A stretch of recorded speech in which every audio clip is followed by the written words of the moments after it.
Olá, boa noite. Começa agora o Jornal da Justiça desta quinta-feira, 10 de novembro. Ministro Alexandre de Moraes, do Supremo Tribunal Federal, determina que polícias federal, rodoviária federal e militar do DF adotem medidas para desobstruir vias públicas com trânsito interrompido por 115 caminhões em Brasília. Os caminhões seriam usados para reforçar os atos antidemocráticos. Esse é um dos destaques da edição de hoje. Você vai ver também. Plenário do Supremo julga ação penal contra o deputado Silas Câmara. Começa o julgamento do engenheiro Paulo José Ronese, acusado de matar a ex-mulher, a juíza Viviane Vieira do Amaral. E Justiça de Mato Grosso usa teatro de rua para conscientizar a população sobre a importância da Semana Nacional da Conciliação.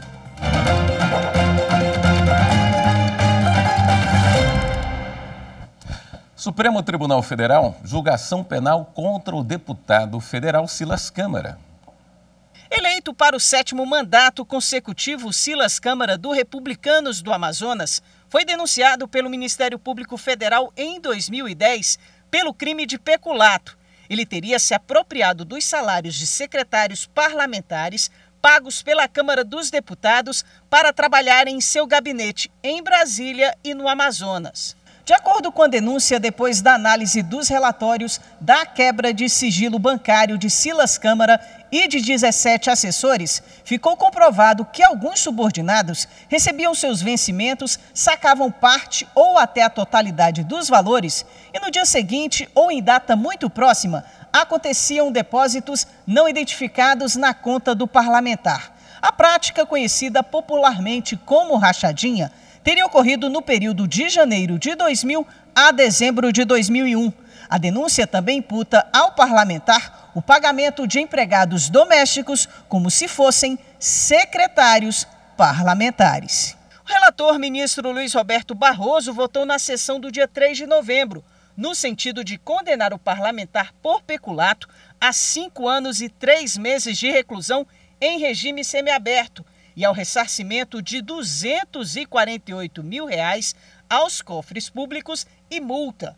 Barroso considerou que não há provas suficientes sobre a acusação de que Silas nomeou como servidores públicos pessoas que lhe prestavam serviços domésticos, mas que ficou comprovado que o deputado efetivamente se utilizou de seu mandato eletivo para desviar em proveito próprio parcela do dinheiro público que deveria ser empregado na remuneração de servidores nomeados em seu gabinete na Câmara dos Deputados. O salário dos assessores parlamentares era, logo em seguida ao depósito na conta deles, retirado por saque em espécie e transmitido ou diretamente para a conta do parlamentar ou para a conta do seu secretário, que era quem pagava as suas despesas, como os depoimentos confirmam. Na retomada do julgamento, o revisor da ação, o ministro Edson Fachin, acompanhou integralmente o voto do relator. Entendo que tal como Sua Excelência,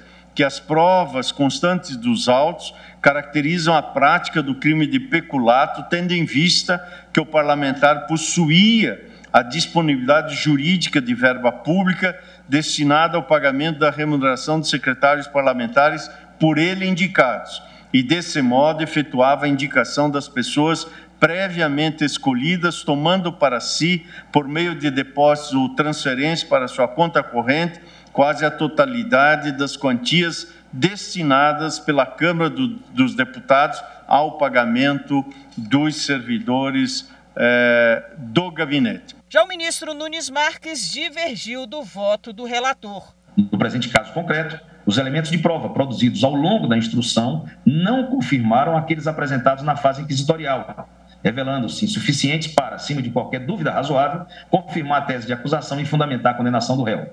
Ante todo o exposto, em conclusão, 1.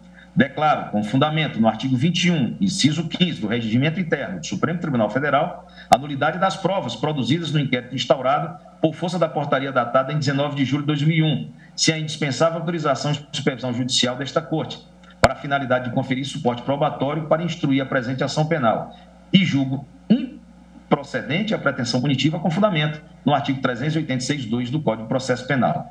2.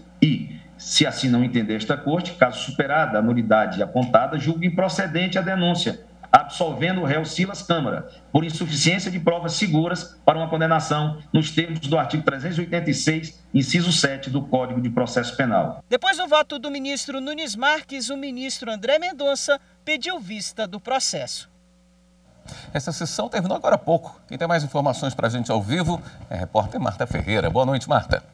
Boa noite, William. Boa noite a todos. Na sequência da sessão, depois do pedido de vista do ministro André Mendonça, outros 3 ministros preferiram adiantar os seus votos. Foram eles o ministro Alexandre de Moraes e as ministras Carmen Lúcia e Rosa Weber. Os 3 acompanharam integralmente o voto do relator, o ministro Luiz Roberto Barroso, no sentido de condenar Silas Câmara pelo crime de peculato a pena de 5 anos e 3 meses de reclusão em regime semiaberto. Os ministros Dias Toffoli, Ricardo Lewandowski e Gilmar Mendes preferiram aguardar o voto vista do ministro André Mendonça. Assim, o resultado parcial desse julgamento é de 5 votos pela condenação, 1 pela absolvição e ficam faltando votar outros 5 ministros. William. Obrigado, Marta. A presidente do Supremo Tribunal Federal, ministra Rosa Weber, divulgou nota com votos de pesar e conforto aos familiares, amigos e fãs da cantora Gal Costa. Na nota, Rosa Weber diz que Gal Costa é uma das maiores cantores da história do Brasil e ícone cultural que ultrapassou gerações e que a morte da artista deixou o Brasil profundamente triste. A presidente da Corte encerra a nota dizendo que a voz e a música de Gal continuarão a ecoar e a nos trazer lembranças e alegrias. O Conselho Nacional de Justiça abriu consulta pública sobre a reserva de vagas para indígenas nos concursos para o Poder Judiciário. A consulta estará aberta de forma eletrônica até o dia 17 de novembro e os interessados podem participar por meio de um formulário disponível na página do CNJ.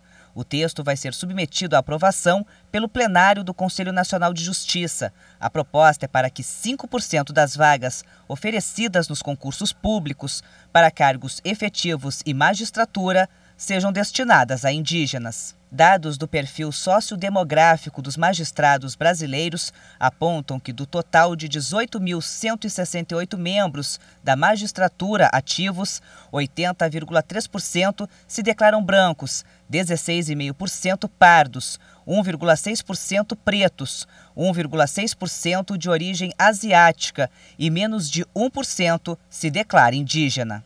Caso o percentual proposto seja aprovado, o CNJ acredita que a resolução vai ampliar o número de magistrados indígenas no quadro para cerca de 900 profissionais ao longo dos próximos anos. Atualmente são 11. Para formular o documento que vai à consulta pública, conselheiros do CNJ ouviram antropólogos, juízes e membros do Ministério Público a respeito da realidade enfrentada pelos indígenas nos concursos públicos. No próximo bloco, ministro Alexandre de Moraes determina que polícia desobstrua vias públicas interrompidas por caminhões em atos antidemocráticos em Brasília. Voltamos já.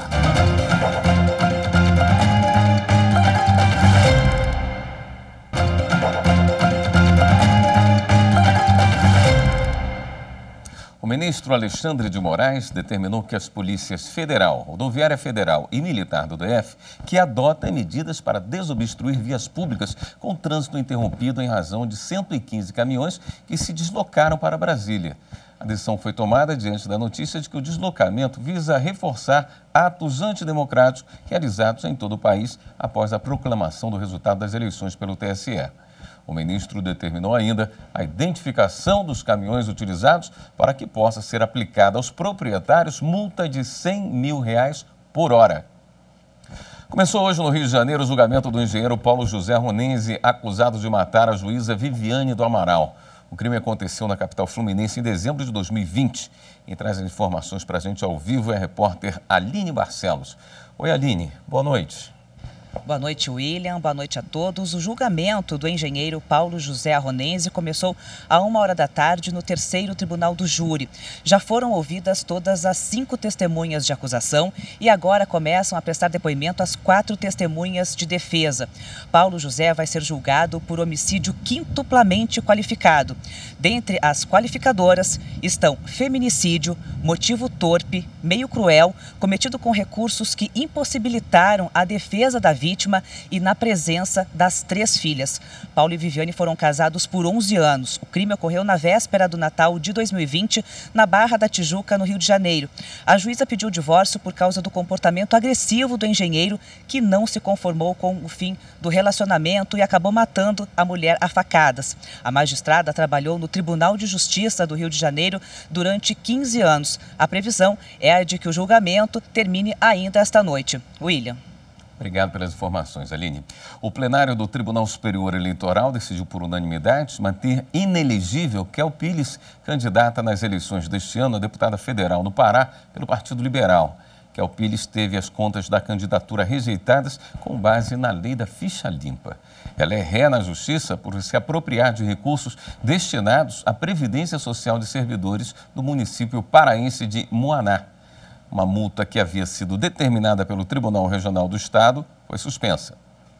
Além do reconhecimento de prejuízo ao erário, há elementos suficientes para a caracterização do dolo genérico.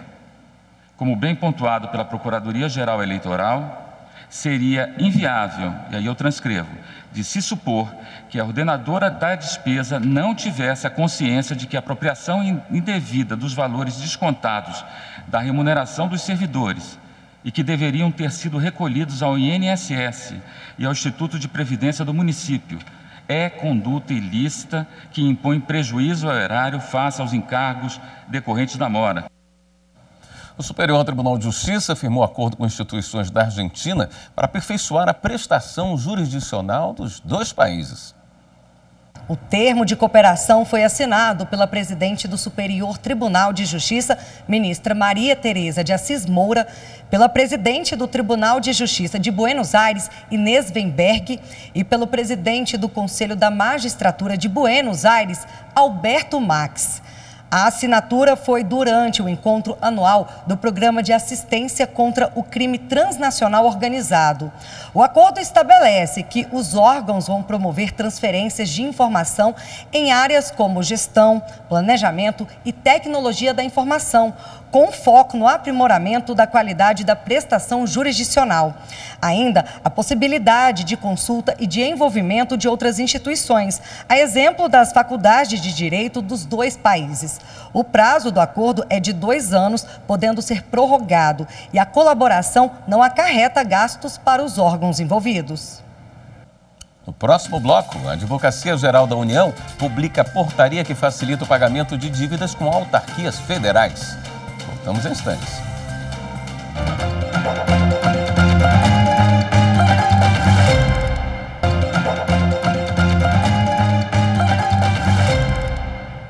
A Advocacia Geral da União publicou uma portaria que facilita o pagamento de dívidas com autarquias federais. A publicação no Diário Oficial da União regulamenta o parcelamento extrajudicial simplificado dos créditos inscritos em dívida ativa das autarquias e fundações públicas federais e disciplina as condições de pagamento. A norma deve facilitar o acesso ao parcelamento das dívidas por pessoas e empresas, aumentando a recuperação de créditos por parte das entidades da administração pública indireta. A principal vantagem é que o pagamento poderá ocorrer sem a exigência de diversos documentos exigidos anteriormente. A forma muda muito, isso com certeza vai facilitar muito a vida do devedor, que não vai precisar, como acontece hoje, via de regra, que é ir até as unidades da PGF para ter acesso à documentação, para depois fazer o pedido de parcelamento. O devedor hoje vai poder fazer com um simples preenchimento do formulário o pagamento da primeira parcela, já a concessão do seu parcelamento. Então, esse é o principal objetivo, né? Facilitar o acesso do contribuinte e do devedor, as entidades representadas pela PGF, a essa informação, a esse direito, à concessão do parcelamento. E a gente crê que, por consequência, isso vai trazer um aumento exponencial de recuperação de crédito, de arrecadação, porque facilitando a vida do devedor ao acesso a essa informação e a concessão do parcelamento, como eu disse, com o pagamento da primeira parcela, certamente vai trazer um aumento arrecadatório para as entidades que a gente representa. Os débitos poderão ser pagos em até 60 meses. Para aderir ao parcelamento, a dívida não poderá ultrapassar o valor de R$500 mil, não ter débitos de pessoa jurídica com falência ou da qual tenha sido decretada a liquidação extrajudicial ou recuperação judicial, não ser pessoa física com insolvência civil decretada, não ter débitos que sejam objeto de litígio judicial, dívidas da União, dos estados e dos municípios, incluindo as suas autarquias, além de dívidas já ajuizadas ou garantidas por penhora com leilão designado. A 7ª turma do TRF da Primeira Região decidiu que uma escola de artes marciais e os professores da empresa não têm obrigação de estar vinculados ao Conselho Regional de Educação Física.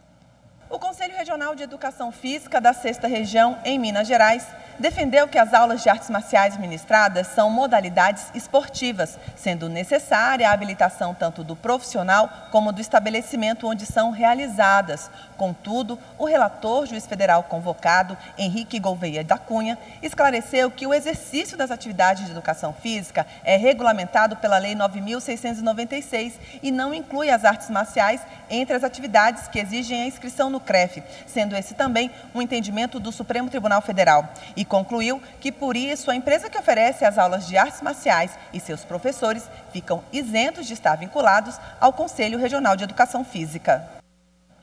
Em Tangará da Serra, interior de Mato Grosso, a Justiça encontrou uma maneira diferente de conscientizar a população sobre a importância da Semana Nacional da Conciliação. Um teatro na rua chamou a atenção de muita gente. Ela bateu no meu carro, ela fala que é o batido dela. O que eu faço? Buscar o entendimento, certo? Buscar a pacificação, porque esse é só um problema, vocês são muito maiores que isso. Vocês têm condição de buscar a pacificação e serem muito mais felizes. Estamos de acordo? Estamos de acordo. Estamos de acordo. A paz no trânsito também prevalece em nossas vidas. Consciência no trânsito. Felicidade. Calma, gente. O conflito é só uma encenação, mas aborda muitas situações do dia a dia. A peça de teatro, montada no centro de Tangará da Serra, com a participação do judiciário, mostra de uma forma descontraída como é simples e rápido resolver um conflito por meio de um acordo. São as vantagens no sentido de já deixarem aquilo resolvido, eventualmente um processo que seria gerado já é resolvido nesse primeiro momento, na sessão de conciliação, e acima de tudo essas pessoas possam então seguir as suas vidas e acima de tudo também com a consciência de que fizeram o melhor e obviamente vão se sentir em paz. Por isso, a importância de chamar a atenção dos motoristas para a 17ª Semana da Conciliação, que já começou e segue até o dia 11 de novembro em todos os tribunais do país. A apresentação surpreendia quem passava pelo local. É muito bom ensinar o que é certo, né? Tentar conscientizar todo mundo para um mundo muito melhor. Quem não precisa de um conselho, de uma conversa boa, com certeza, muito bom. Essa Semana Nacional de Conciliação justamente para chamar a atenção popular para essa importante ferramenta que é a conciliação, mediação e outros meios alternativos de solução de conflito. A campanha em prol da conciliação é realizada anualmente pelo Conselho Nacional de Justiça. Neste ano, o slogan é menos conflitos, mais recomeços. No Poder Judiciário de Mato Grosso, mais de 7.000 audiências foram marcadas e os trabalhos estão a todo vapor. Aqui na comarca, a gente tem feito vários mutirões, várias parcerias, mutirão fiscal, da cidadania, a gente tem feito um trabalho também. E nessa semana a gente intensificou com muitas ações que a gente encaminhou para o Sejusc, para que eles pudessem fazer esse trabalho de um acordo entre as partes. E também abrimos para a sociedade que possa entrar em contato para que a gente possa incluí-los nessa nossa pauta e a gente fazer o maior número de audiências, não só audiências, mas conciliações e que elas sejam um resultado de um acordo. A conciliação é uma solução permanente e está disponível durante o ano todo nos fóruns. A decisão de conciliar é do cidadão. De forma rápida e sem burocracia, quem já passou pela experiência recomenda. Foi algo muito humano, algo que de fato levou em consideração o histórico, né, as emoções, o sentimento daqueles envolvidos no processo. Então, para mim foi bastante gratificante, foi uma experiência bem positiva. E agora a gente fala sobre a força de trabalho dos servidores públicos do Judiciário. O exemplo vem do Tribunal de Justiça do Rio Grande do Sul, que conta com a atuação de mais de 8.000 pessoas para prestar um atendimento cada dia melhor à sociedade. Alguns desses servidores comprometidos com o TJ Gaúcho, você conhece na reportagem. O Rogério, desde 1984, faz parte do Judiciário Gaúcho. Ele iniciou sua jornada no TJRS mediante a concurso de cargo de oficial escrevente. Sua entrada na instituição, inclusive, fez com que ele fizesse o curso de Direito. Em 1990, decidiu prestar concurso para oficial de Justiça. Nomeado em 1992, atua desde então na função, exercendo a chefia no 2º grau de jurisdição desde 2006. Ele executa atividades internas nas sessões de julgamentos e externas com o cumprimento de medidas e outras determinações dos magistrados. Coordeno essa atividade com dedicação também, com empenho, né?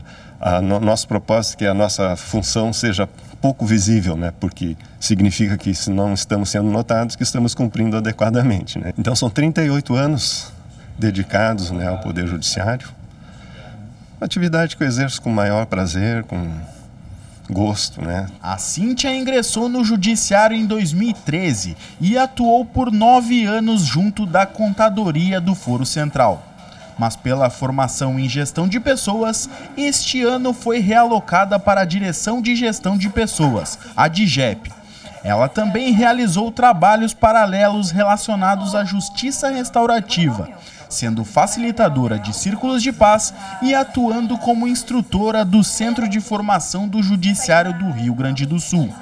Com a entrada do plano de carreira, deixou de ser oficial escrevente para se tornar técnica judiciária. Eu tenho muito orgulho de estar no Tribunal de Justiça, eu tenho muito orgulho de representar a instituição, porque foi muito difícil chegar até aqui, né? Então eu reconheço a minha trajetória também. Então, e acho assim, quando a gente estuda, né, a gente vê o termo do servidor público, que na verdade é para servir a sociedade, e esse realmente era o meu objetivo, né? Ser servidora para aqui estar e aqui poder contribuir com uma sociedade mais justa. A Magdala é advogada de formação e, depois de já exercer a profissão, resolveu prestar o concurso público. Desde 2005, no Tribunal de Justiça, entrou pelo cargo de distribuidor contador e chegou a passar por comarcas do interior do estado, como Arroio Grande e São Sebastião do Caí. Estando lá, foi convidada pela Corregedoria Geral de Justiça para fazer parte do projeto de estatização da Contadoria do Foro Central. Ainda foi coordenadora no antigo escritório de qualidade do TJRS e diretora de gestão de pessoas, onde ficou até o início de outubro e decidiu sair por motivos pessoais. Mas ela ainda segue no departamento como assessora técnica. Não me vejo trabalhando em outra instituição, pelo Tribunal de Justiça que eu acordo e saio de casa, é pelo Tribunal de Justiça que eu tenho a minha casa, que eu consigo educar os meus filhos, mas principalmente pelos valores que o Tribunal de Justiça imprime no nosso trabalho. Eu tenho muito orgulho. Com tempos diferentes de atuação em setores diversos, esses servidores têm algo em comum: a satisfação em trabalhar no Judiciário Gaúcho. Sentimento exemplificado nas palavras da Magdala e da Cíntia. O Tribunal de Justiça é a minha casa. Eu tenho muito orgulho de fazer parte dessa instituição. Esta edição do Jornal da Justiça fica por aqui.